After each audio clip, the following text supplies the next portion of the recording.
Cooper Williams knew he enjoyed running ever since he started in grade school. I found I was pretty good. Still, it was first grade through third grade, and it was fun, so that's where I kind of started off.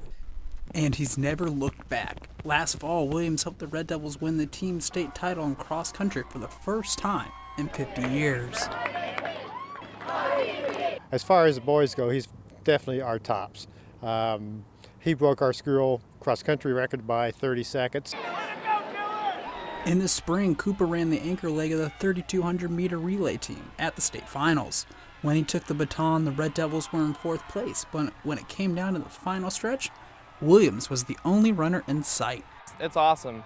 It was kind of a dream season last year. We kind of knew we had a special group of guys. Yeah, that's a really cool way to win the state. He's one of the best to ever run here without a doubt, but he also has the supporting cast around him to make that state championship happen. The senior-to-be is catching the eye of college coaches all over the nation. Michigan State, Syracuse, Columbia, UNC, IU. Not only is Cooper a state champion in track and cross country, he's also a world champion joggler, a sport combining juggling while running. Last fall, the Joggling World Championships came to Purdue University. West Lafayette coach Lane Custer ran the event and sought out Cooper to participate. I knew that he'd be interested in a niche event like that, and he can also run. My dad taught me how to juggle, so I was like, let's just go for it. Without much training, Cooper won the 1,600 three-ball event with a time of 5 minutes and 45 seconds. It wasn't totally surprising. It wasn't a huge field. He only had like 5 or 6 people to go against, but they were from all over the world and had done it before. It was pretty fun to watch. I have to face and look at the balls to know that I'm catching them. So that was a little tough. You kind of get blurry after the end. Reporting from West Lafayette High School, Evan House, Sports Team 18.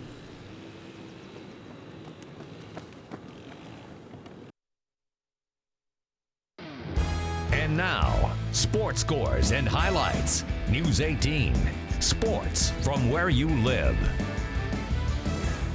Another perfect day for football at the Bemel Practice Complex. The media spotlight on the Boilermakers running backs this morning. With the graduation of their top 2 leading rushers from last season, the opportunity is there for a young guy to step up to the plate in 2015. Among the front runners for the starting spot are sophomores DJ Knox and Keontae Green and freshman Markel Jones. So far in camp, Knox has earned the majority of the first team reps. The sophomore back says he thinks he's deserving of the starting nod.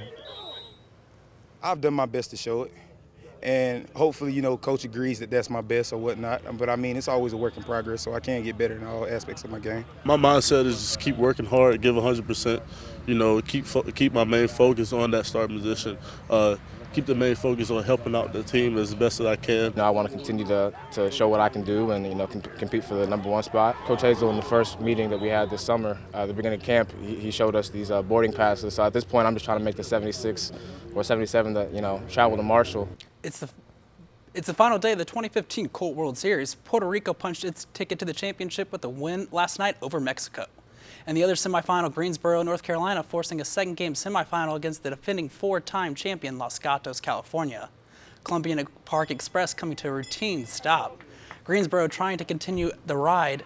Already leading 1-0 in the first, bases loaded are juiced for Logan King, and the King delivers with the base hit to left, 3-run score on the plate thanks to a Los Gatos throwing error. Sloppy play is hurting the Legends. Greensboro would score 8 runs in the first before recording a single out. Their bats continue to sizzle just for a good measure in the second. Kevin Westlake rips the single back up the middle. Jacob Brown scores. It's now 9-0 Greensboro. But the youngest Los Gatos fans haven't lost their faith.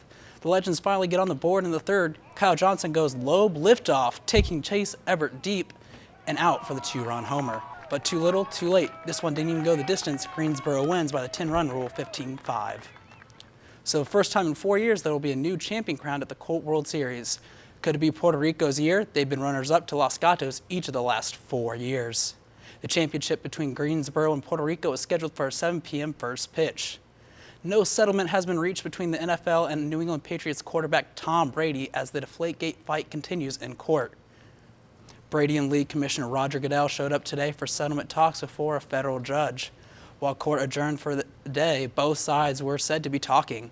Brady was suspended for 4 games for his knowing his team used underinflated footballs during a playoff game against the Colts in January. The NFL upheld the suspension last month, and the NFL Players Union appealed. If the two sides can't reach a settlement, they are expected to return to court later this month. Brady continues to deny any knowledge about the deflated footballs. And that's a wrap for sports. We'll be right back after this message.